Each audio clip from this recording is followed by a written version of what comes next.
Shalom shalom bakundwa, ndabaramutsa mu izina ry'umwami wacu Yesu Kristo. Nizere yuko mukomeye mwese nk'uko bisanzwe. Imwene data Nsengiyumva Herve dusubiye kubana kandi muri ca kiganiro dukunde ijambo. Two turagana ku musozo w'icigwa twatanguye.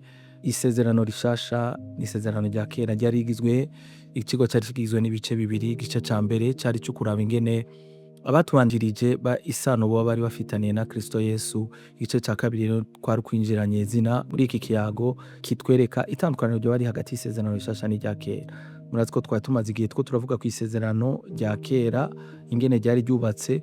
Mu kiganiro caheruka twarangije tubona ingene itegeko ryari rifise intege nke, bituma Imana yiyumvira kwitegereza kurihindura, kandi twarabonye mu Baroma ingene Imana yabihinduye mu kuza gushitsa ico amategeko avuga ibicishije muri Kristo Yesu. Abaroma igice 8 kuva ku murongo wa 2 turaza gusubira kuhasoma. Rero iki kiganiro nico kiriko kiratuganisha ku musozo w'iki cigwa c'itandukaniro riri hagati y'isezerano rishasha n'irya kera. Tugira turabe rero mbega kubera iki iryo sezerano rya kera Imana yahisemo kurihindura. Tubanze tuje mu buhanuzi bwa Yeremiya igice ca 31 kuva ku murongo wa 31. Abantu benshi iki canditswe murakizi, ariko reka tugisubiremo. Yeremiya 31 kuva kuri 31. Ngo iminsi igirize ni jewe uhoraho mbivuze, aho nzosezerana isezerano risha n'umuryango wa Isirayeli n'umuryango wa Yuda, ridahwanye n'isezerano nasezeranye n'abasokuruza ku munsi nabafata ukuboko nkabakura mu gihugu ca Egiputa. Kandi iryo sezerano nyene baragishe. Igituma Imana izanye isezerano rishasha n'ukwera irya mbere baragishe, abo ryari ryaragenewe baragishe. Iki mugifate ngo naho nari shebuja ni jewe uhoraho mbivuze, ariko iri niryo sezerano nzosezerano n'umuryango wa Isirayeli hanyuma y'iyo minsi. N'iri sezerano rishasha ubundi twebwe abatarabisirayeli Imana yari yarizanye kubw'Abisirayeli, ngo turabona ko n'abanyamahanga Imana yatugiriye ubuntu ikaduha agakiza tutari tubikwiriye. Abakeneye kubibona ingene abanyamahanga Imana yabiyumviriye, ibi vyanditswe ndabibaha ntitubisoma, ni vyinshi cane. Ica mbere tubona ni mu Banyefesi igice ca mbere kuva ku murongo wa 13 na 14. Paulo aratwereka ingene abanyamahanga nabo baronse agakiza.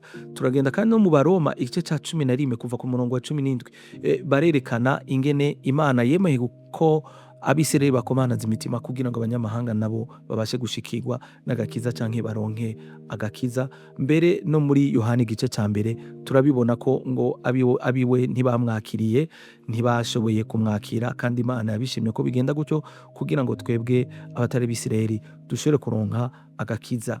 Nibwo twita ubuntu bw'Imana, nico twita ubuntu bw'Imana Imana yatugiriye. Mukeneye rero kubitahura neza ingene twebwe abanyamahanga Imana yaduhaye agakiza tutari tubikwiriye, bitari no mu mugambi wayo. Murasoma aho hantu ndababwiye mu Banyefeso hamwe no mu Baroma.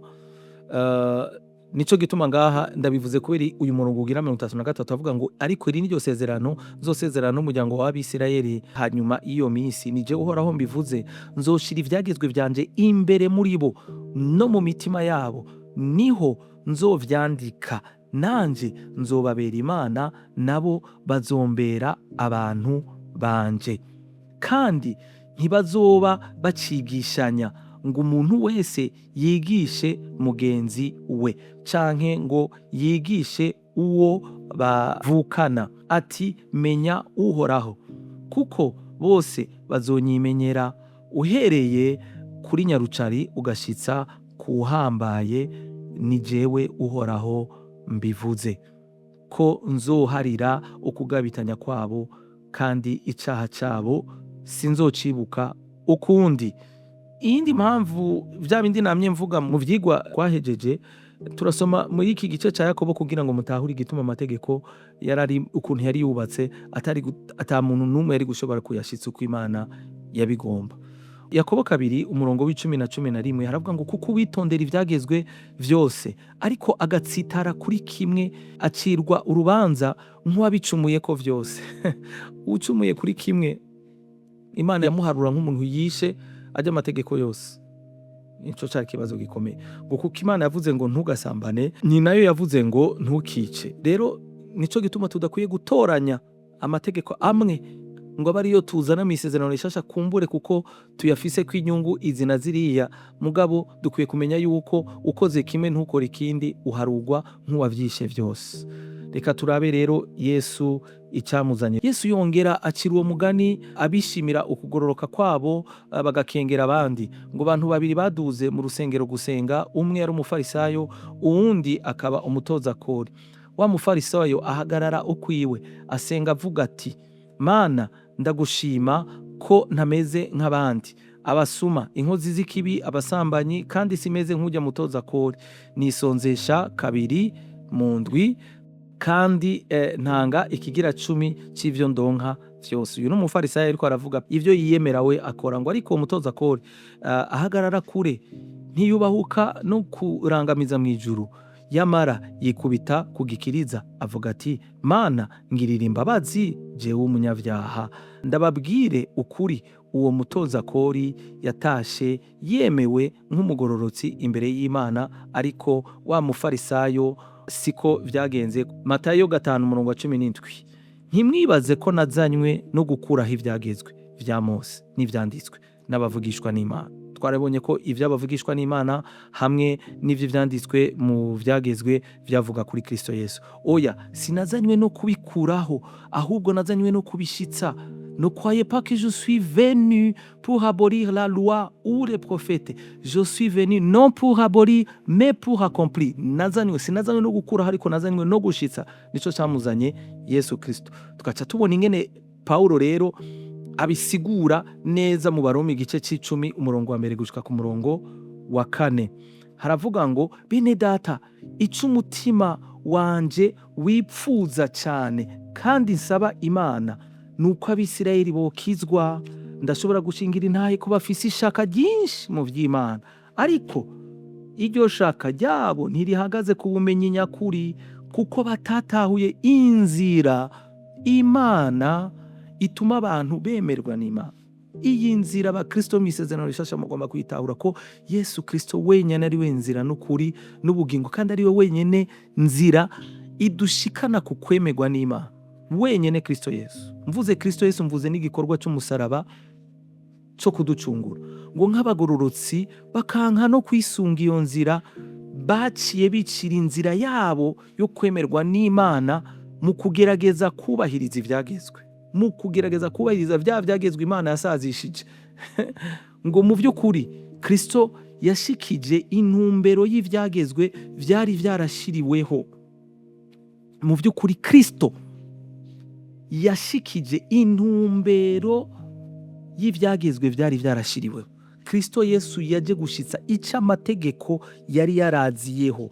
Uyu murongo mu nkundire ndawusome mu Gifaransa, uraza kudufasha cyane gose. Umurongo wa 3. Ngo, en méconnaissant la manière dont Dieu déclare les hommes justes et en cherchant à être déclarés justes par leurs propres moyens, ils ne se sont pas soumis à Dieu en acceptant le moyen par lequel il nous a déclarés justes. Car Christ a mis fin au régime de la loi pour que tous ceux qui croient soient déclarés justes. Kugira ngo abantu bose bizera Kristo Yesu baharugwe nk'abagororotsi, batarinze gushitsa amategeko n'ivyagezwe, mugabo bizere Yesu Kristo kuko we yaje kuyashitsa. Mu gupfa no kuzuka we yashikije amategeko. Turabona no mu Baheburayo igice c'7 umurongo wa 11 gushika kuri 16, ivyagezwe vyashikiriye Abisirayeli biciye mu gikorwa c'ubuherezi bw'Abalewi. None iyo ubwo buherezi buba bwarashikije ugutungana Imana yashaka, hari cari gutuma ishiraho uwundi muherezi wo mu buryo bwa Melikisedeki atari wo mu buryo bwa Aroni? Kandi iyo ubuherezi buhindutse n'ivyagezwe birahinduka. Ubuherezi bwahindutse buva mu muryango wa Lewi buja mu muryango wa Yuda, kuko Kristo ari we yatubereye umuherezi mukuru. Mushaka gusoma neza musome kuva ku murongo wa 11 gushika kuri 16, sindahasoma hose. Hanyuma kandi turabona no mu Baheburayo igice c'8 duhere ku murongo w'7. Iyi sezerano rya mbere rija kuba ritagira amahinyu, nta sezerano rya kabiri ryo kurisubirira ryari rikenewe. Ariko Imana yasanze hari ico igaya abantu, maze ivuga iti, igihe kiraje niko Uhoraho avuze, nzogiranira isezerano aha umwanditsi w'igitabo c'Abaheburayo asubiyemo ya majambo twasoma yo muri Yeremiya, ntituyasubiramo. Yeremiya 31 kuva kuri 32 gushika ku murongo wa 34. Rero ndabashimiye mutahure kino kintu kugira ngo mushobore gutahura igituma Yesu Kristo yaje ku isi, igituma Imana yahinduye isezerano, itanga isezerano rishasha. Ndagomba ariko kandi ko tuzohava turangiriza ku kintu kimwe, turabe itandukaniro neza mu bice, mu mapoint nkane canke ibintu bine bishobora kugerageza kutwerekana itandukaniro ry'isezerano rishasha n'irya kera mu gukonkriwa canke muri conclusion, aho tuzorangiriza iki cigwa. Yesu abahezagire cane.